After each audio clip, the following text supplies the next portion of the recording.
সবচেয়ে বড় খবর, সব বেআইনি চাকরি বাতিলের নির্দেশ কিছুক্ষণ আগে আমরা তুলে ধরেছিলাম, আবারও জানিয়ে রাখছি। সব বেআইনি চাকরি বাতিলের নির্দেশ দিল কলকাতা হাইকোর্ট।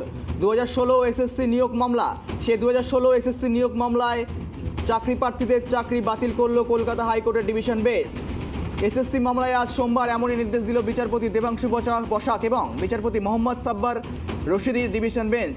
এখনও অবধি যা খবর, 25,753 জনের চাকরি বাতিলের নির্দেশ দিয়েছে আদালত। আর সব থেকে বড় কথা, টাকা ফেরাতে হবে বেআইনিভাবে চাকরি প্রাপকদের।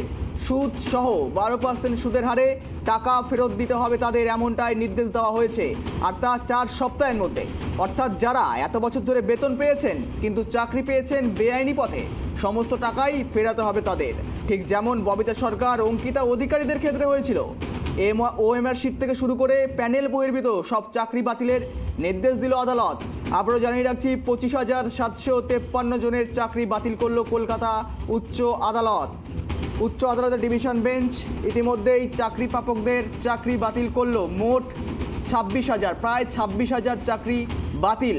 এই মুহূর্তের সবচেয়ে বড় খবর, 2016 সালের এসএসসি নিয়োগ মামলা, যে মামলা দীর্ঘদিন ধরে ট্রায়ালে চলছিল, প্রক্রিয়াকরণ শুরু হয়েছিল বিচার বিভাগীয় বিশেষ আদালতে, এবং সেখানে বলা যেতে পারে দীর্ঘ 2.5 বছর পর চূড়ান্ত রায় আজ বের হয়। আর সেই রায় ইতিমধ্যে ডিভিশন বেঞ্চের পক্ষ থেকে জানানো হয় 2016 সালের সমস্ত নিয়োগ এসএসসি, আমরা জানিয়ে রাখছি, এসএসসি 2016 সালের সমস্ত নিয়োগ একেবারে বাতিল করলো কলকাতা হাইকোর্টের ডিভিশন বেঞ্চ।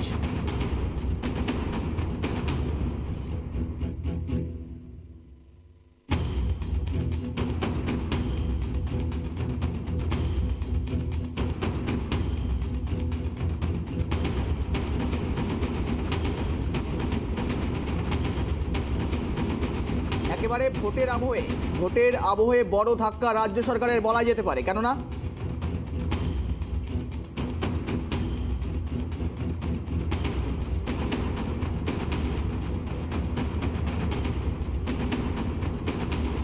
একেবারে ভোটের আবহে বড় ধাক্কা রাজ্য সরকারের। সবচেয়ে বড় খবর, কিছুক্ষণ আগে থেকে আমরা একেবারে ব্রেকিং হওয়ার সঙ্গে সঙ্গে, অর্থাৎ খবর হওয়ার সঙ্গে সঙ্গে আপনাদের সামনে তুলে ধরেছি আমরা। বলা যেতে পারে রাজ্য সরকারকে বড় ধাক্কা কলকাতা হাইকোর্টের ডিভিশন বেঞ্চের। 2016 সালের নিয়োগ এসএসসি মামলা, সেই মামলায় বলা যেতে পারে 2016 এসএসসি চাকরি প্রাপকদের সমস্তটাই বেআইনি বলে দাবি কলকাতা হাইকোর্টের। আর এই মুহূর্তে প্রায় 26,000 চাকরি প্রার্থীদের চাকরি ইতিমধ্যে বাতিল করলো কলকাতা হাইকোর্টের ডিভিশন বেঞ্চ। আর এই সমস্ত বিষয় নিয়ে আমরা আপডেট দেবো পুঙ্খানুপুঙ্খভাবে। আমাদের সাথে যুক্ত রয়েছে আমার সহকর্মী সত্যজিৎ পাল। সত্যজিৎ, এই মুহূর্তের বিস্তারিত কি রয়েছে? বলা যেতে পারে ভোটের আবহে বড় ধাক্কা রাজ্য সরকারের। একেবারে বলা যেতে পারে প্রায় 26,000 চাকরি বাতিল। 2016 সালের নিয়োগ এসএসসি মামলা, সেই মামলায় বাতিল, রাজ্য সরকার বড় ধাক্কা খেলো, কি বলা যায়? গত কয়েক বছর থেকে বাংলার রাজনীতি তোলপাড় করে দিয়েছে এই শিক্ষক নিয়োগ দুর্নীতি। এরপর দেখো কলকাতা হাইকোর্টের একাধিক রায়, প্রথমে সিঙ্গেল বেঞ্চ, এরপর ডিভিশন বেঞ্চ, যে রায়গুলো দিয়েছিল তাতে কিন্তু পরিষ্কার হয়ে গেছে যে শিক্ষক নিয়োগে ভয়াবহ দুর্নীতি হয়েছে। এরপর দেখো আজ কলকাতা হাইকোর্ট বিচারপতি বসাকের ডিভিশন বেঞ্চ যে রায় দিয়েছে তাতে 25,753 জনের চাকরি বাতিল করলো কলকাতা হাইকোর্ট। শুধু চাকরি বাতিল নয়, মেয়াদ উত্তীর্ণ প্যানেলে চাকরি প্রার্থী যারা চাকরি পেয়েছিলেন তাদের বেতন ফেরতের নির্দেশ দেওয়া হয়েছে আদালতের পক্ষ থেকে। এমনকি 4 সপ্তাহ, তারও সময়সীমা বেঁধে দেওয়া হয়েছে, 4 সপ্তাহের মধ্যে বেতন ফেরতের নির্দেশ দেওয়া হয়েছে। শুধু তাই নয়, এছাড়া তুমি জানো যে এই যদি সিবিআই মনে করে যে হেফাজতে নিয়েও তদন্ত করতে হবে, ফলে স্বাভাবিকভাবে এই সামনেই লোকসভা নির্বাচন শুরু হয়ে গেছে, দ্বিতীয়বার নির্বাচন আগামী 26 তারিখ। তার আগে কলকাতা হাইকোর্টের এই রায় যথেষ্ট রাজ্য সরকারের ক্ষেত্রে অত্যন্ত উদ্বেগজনক বলা যাবে। কারণ দেখো, যে দুর্নীতি হয়েছে সেটা তো রাজ্য সরকারের নির্দেশেই হয়েছে, এমনকি রাজ্য সরকার তার দায় কোনো মতো এড়িয়ে যেতে পারে না। যতই এসএসসি স্কুল সার্ভিস কমিশন নিয়োগ করুক, কিন্তু রাজ্য সরকার ওর মধ্যে অবশ্যই দায়িত্ব পড়ে। তো স্বাভাবিকভাবে এই রায় যথেষ্ট বিপাকে পড়তে পারে রাজ্য সরকার। গৌরব, একেবারে সত্য, তোমাকে জানতে চাইবো যে বিষয়টি, সিবিআই তদন্ত চালিয়ে যাবে নির্দেশ হাইকোর্টের, পাশাপাশি সিবিআই তো দীর্ঘদিন ধরে তদন্ত চালিয়ে আসছিল এবং নিয়োগ দুর্নীতি মামলায় কিন্তু দেখেছি একের পর এক হেভিওয়েট নেতামন্ত্রী কিন্তু ইতিমধ্যেই সিবিআই হেফাজতে রয়েছেন, তারা কিন্তু একেবারে বলা যেতে পারে জেল হেফাজতে। তার পাশাপাশি ভোটের মুখে এই যে একটা তোমার নির্দেশ বলা যেতে পারে বা রায় বলা যেতে পারে, এই ক্ষেত্রে ভোটের প্রচারে অর্থাৎ রাজ্য সরকারের কাছে কতটা বড় ধাক্কা, কি জানা যাচ্ছে? অবশ্যই বড় ধাক্কা, কারণ এর জবাব রাজ্য সরকারকে অবশ্যই দিতে হবে। যদিও দেখো ডিভিশন বেঞ্চ যে রায় দিয়েছে তাদের চাকরি প্রার্থীদের পক্ষ থেকে হোক, রাজ্য সরকারের পক্ষ থেকে হোক, উচ্চ আদালত অর্থাৎ সুপ্রিম কোর্টে কিন্তু আপিল করতেই পারে। এখানে কিন্তু কোনো বাধা নেই যে আপিল করতে পারবে, আপিল করতে পারে। তো স্বাভাবিকভাবে আমার মনে হয় যে স্কুল সার্ভিস কমিশন হোক বা রাজ্য সরকার হোক, এই রায়ের বিরুদ্ধে সুপ্রিম কোর্টে যাবে। তো সুপ্রিম কোর্ট এরপর কি রায় দেয়, সুতরাং বিচার প্রক্রিয়া চলতেই থাকবে। আদালত যে রায় দিয়েছে, এটাই যে ডিভিশনাল আজকে যে রায় দিয়েছে, সেই রায়কে চ্যালেঞ্জ করে যে সুপ্রিম কোর্ট যায়, সুপ্রিম কোর্ট তারপর কি অবজারভেশন দেয়, তারপর সমস্ত কিছু নির্ণয় হবে।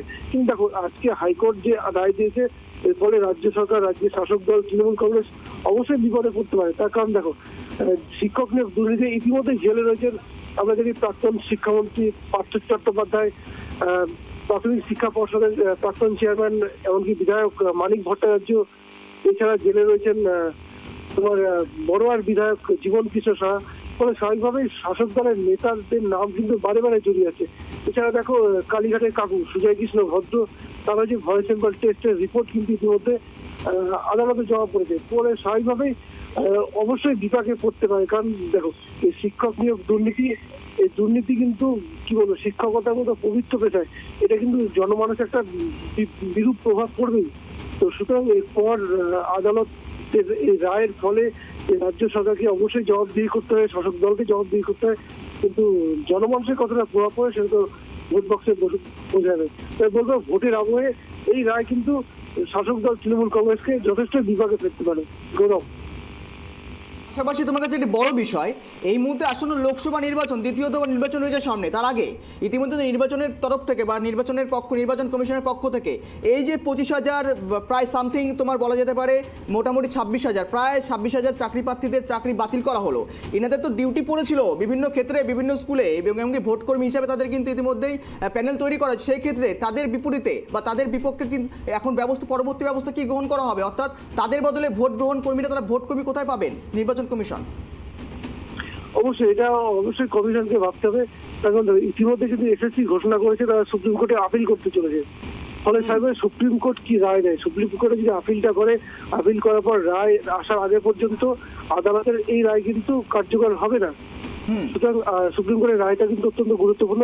ফলে স্বাভাবিকভাবেই ভোটের আগে যদি সুপ্রিম কোর্টের অর্ডার আসে, এই ডিভিশন বেঞ্চের এই অর্ডার যদি বহাল রাখে সুপ্রিম কোর্ট, তাহলে কিন্তু কমিশনকে অবশ্যই ভাবতে হবে যে যাদের ভোটে ডিউটি পড়েছিল, ডিউটিতে প্রত্যেকে পড়েছিল, তো তাদের অল্টারনেট হিসেবে কাদের ব্যবহার করবে। এটা কিন্তু কমিশনের ক্ষেত্রে কিন্তু অত্যন্ত বড় চ্যালেঞ্জ। এখন দেখা যাক আদালত পরবর্তী কি রায় দেয়, তারপরে আমাদের নজর রাখতে হবে। একেবারে সত্য। আরেকটি বিষয় যেটি তোমার কাছে জানতে চাইবো, 25,753 জন, অর্থাৎ বলা যেতে পারে প্রায় 26,000 চাকরি প্রাপকদের চাকরি বেতন ফেরতের দাবি। পাশাপাশি বলে রাখি যে 12% সুদে তাদেরকে কিন্তু শুধুমাত্র এমন নয় যে চাকরি শুধু বাতিল করা হয়েছে, তাদেরকে ইতিমধ্যে 12% সুদের হারে বা 12% সুদের হারে তাদেরকে ইতিমধ্যে 4 সপ্তাহের মধ্যে, অর্থাৎ বলা যেতে পারে হাতে মাত্র 1 মাস সময়, এই 1 মাসের মধ্যে তাদেরকে টাকা ফেরত দিতে হবে। এই টাকাটা কোন খাতে ব্যয় করা হবে কিছু খবর রয়েছে? না দেখো, টাকা এখনো জমাই পড়েনি, কোন খাতে দেয়া হবে সেটা আগেই ওইভাবে বলা সম্ভব নয়। যেহেতু আদালতের নির্দেশে এই টাকা ফেরতের প্রক্রিয়া শুরু হবে, এবং আদালতে কিন্তু এই রায়টা দেবে। এই বিষয়ে তেমন কোনো বলা সম্ভব নয়। কারণ দেখো, যারা টাকা দিয়ে চাকরিটা পেয়েছিলেন, সুতরাং এছাড়া যারা বর্তমানে বেতনটা পেয়েছে, তো তাদের ফেরতটা অবশ্যই আদালতেই জমাটা করতে হবে আদালতের নির্দেশে। এবং এরপর আদালতের পরবর্তী রায়ের পরেই কিন্তু এই টাকা কোন দিক ব্যয় হবে সেটা পরে বোঝা যাবে। কিন্তু বলবো, এটা আদালতের অর্ডার ছাড়া এই বিষয়ে মন্তব্য করা সম্ভব নয়। তো পাশাপাশি কিন্তু তোমাকে জানিয়ে রাখি সত্য যে জেলা শাসক থেকে শুরু করে সেখানকার জেলা ডিআই, এদেরকে কিন্তু বলা হয়েছে কোন খাতে টাকা গ্রহণ করা হবে, কিন্তু নির্দেশ কিন্তু দেওয়া হয়েছে কলকাতা আদালতের তরফ থেকে। অর্থাৎ সিবিআই তদন্ত চালিয়ে যায়, পাশাপাশি 12% সুদের হারে তাদেরকে টাকা ফেরত দিতে হবে। আর এই যে অর্থাৎ বলা যেতে পারে সর্বশেষ একটা কনক্লুশন আসা যেতে পারে যে রাজ্য সরকার ইতিমধ্যে কিন্তু বলা যেতে পারে জনরোষের শিকার হতে চলেছেন আসন্ন লোকসভা নির্বাচনের পূর্বে। আর এই মুহূর্তে বলা যেতে পারে তোমার এই যে নিয়োগ প্রক্রিয়া কবে থেকে শুরু হতে পারে, নির্বাচনের পরবর্তীতে কি নির্বাচন আগ পর্যন্ত কবে শুরু হতে পারে? দেখো, এই নিয়োগ প্রক্রিয়া এখানেও কিন্তু আদালতের নির্দেশের জন্যই অপেক্ষা করতে হবে। আমি আবার বললাম, এসএসসি স্কুল সার্ভিস কমিশন ইতিমধ্যে কিন্তু ঘোষণা করেছে এই রায়কে চ্যালেঞ্জ করে সুপ্রিম কোর্টে যাচ্ছে। ফলে স্বাভাবিকভাবে সুপ্রিম কোর্ট পরবর্তীতে কি রায় দেয় তারপরে কিন্তু নিয়োগ প্রক্রিয়া কিন্তু যেহেতু আদালতের নির্দেশের উপরে একটা স্থগিতাদেশ ছিল, সুতরাং এই নিয়োগ, এই যাদের চাকরি বাতিল হয়েছে তো সেই জায়গায় কাদের নিয়োগ করা হবে এর দিকে কিন্তু আদালতের অর্ডারের দিকেই তাকিয়ে থাকতে হবে। কারণ দেখো, নিয়োগ করবে এসএসসি, এসএসসি যে পরবর্তী নতুনভাবে প্যানেল প্রকাশ করবে, যারা যোগ্য চাকরি পাচ্ছে, যারা বঞ্চিত হয়েছে তাদের তালিকা পৌঁছে, এটা কিন্তু এসএসসি তারা কিন্তু আদালতের অর্ডারের উপরে তাকিয়ে থাকবে। সুতরাং সবকিছু নির্ভর করছে কলকাতা হাইকোর্টের রায়ের উপরে। একেবারেই সত্যজিৎ, তোমাকে সঙ্গে থাকার জন্য অসংখ্য ধন্যবাদ। 4 সপ্তাহের মধ্যে টাকা ফেরতের নির্দেশ। 2016 সালে নিয়োগ দুর্নীতি মামলা, এসএসসি মামলা, সেই মামলা ইতিমধ্যে এসএসসি 2016 সালে যারা যারা চাকরি পেয়েছিলেন সকলের চাকরি বেআইনি, এমনটাই দাবি করলো কলকাতা হাইকোর্টের ডিভিশন বেঞ্চ। আর জানিয়ে সিবিআই তদন্তের নির্দেশ দিয়ে চালিয়ে যাওয়ার নির্দেশ কিন্তু দেওয়া হয়েছে কলকাতা উচ্চ আদালতের তরফ থেকে। 25,753 জনের চাকরি বাতিল।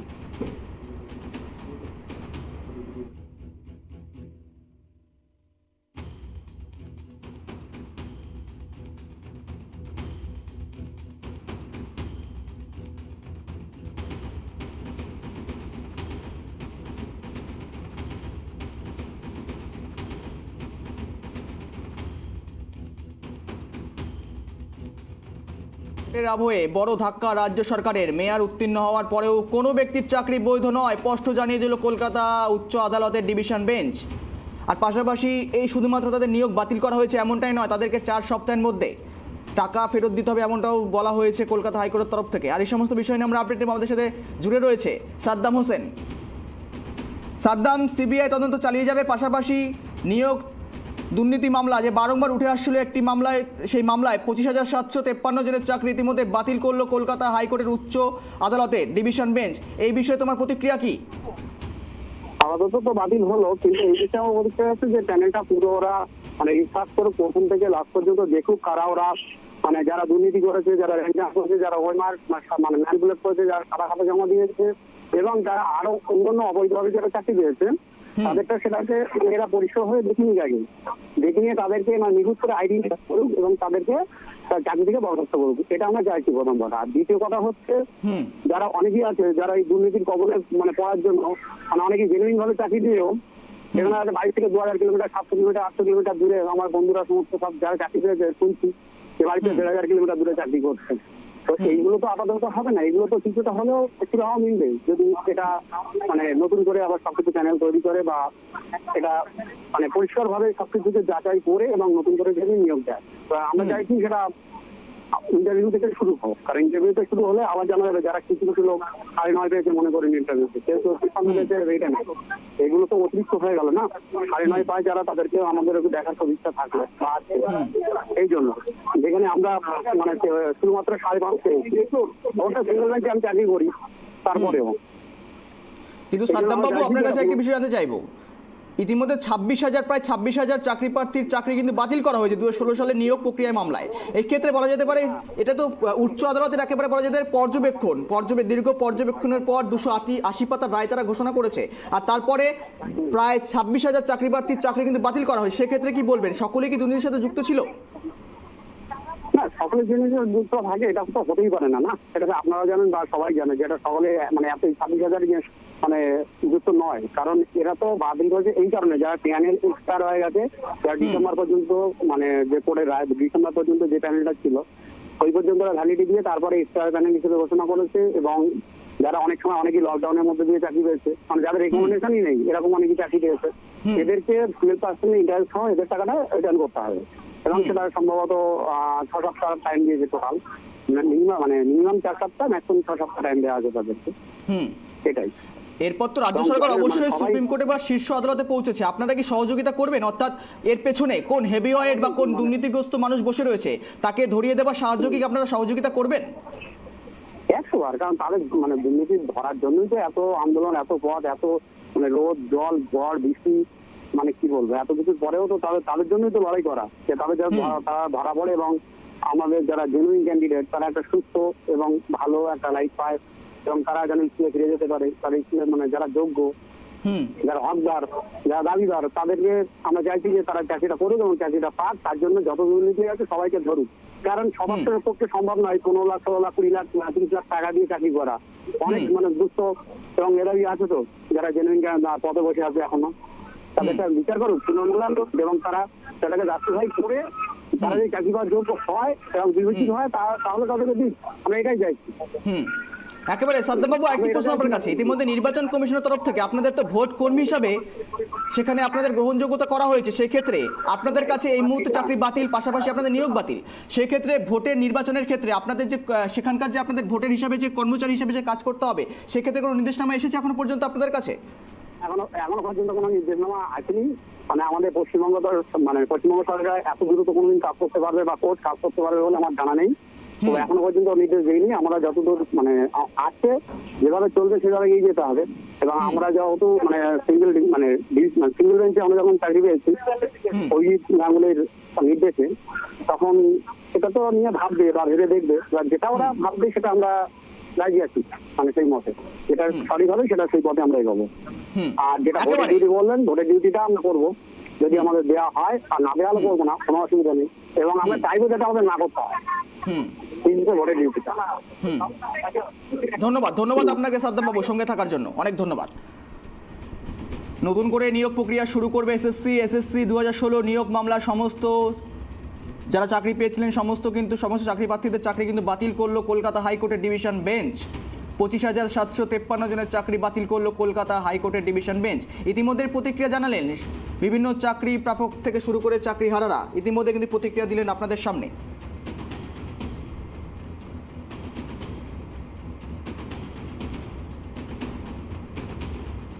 ভোটের আবহে বলা যেতে পারে বড় ধাক্কা রাজ্য সরকারের। মেয়াদ উত্তীর্ণ হওয়ার পরেও কোনো ব্যক্তির চাকরি বৈধ নয়, স্পষ্ট জানিয়ে দিয়েছে কলকাতা হাইকোর্ট। 25,753 জনের চাকরি বাতিল করলো বিচারপতি দেবাংশু বসাকের ডিভিশন বেঞ্চ। 2016 পুরো প্যানেলই বাতিল করলো হাইকোর্ট। সঙ্গে মেয়াদ উত্তীর্ণ প্যানেল চাকরি প্রাপকদের বেতন ফেরতের নির্দেশও দেওয়া হয়েছে। 4 সপ্তাহের মধ্যে সুদ সহ সেই বেতন ফেরত দিতে হবে সকলকে। বছরে 12% সুদে টাকা ফেরত দিতে হবে জানিয়ে দিল স্পষ্ট আদালত। পরবর্তী তদন্তভার অতিরিক্ত শূন্যপদ তৈরির জন্য সিবিআই মনে করলে সন্দেহভাজনদের হেফাজতে নিয়েও জিজ্ঞাসাবাদ করতে পারবে।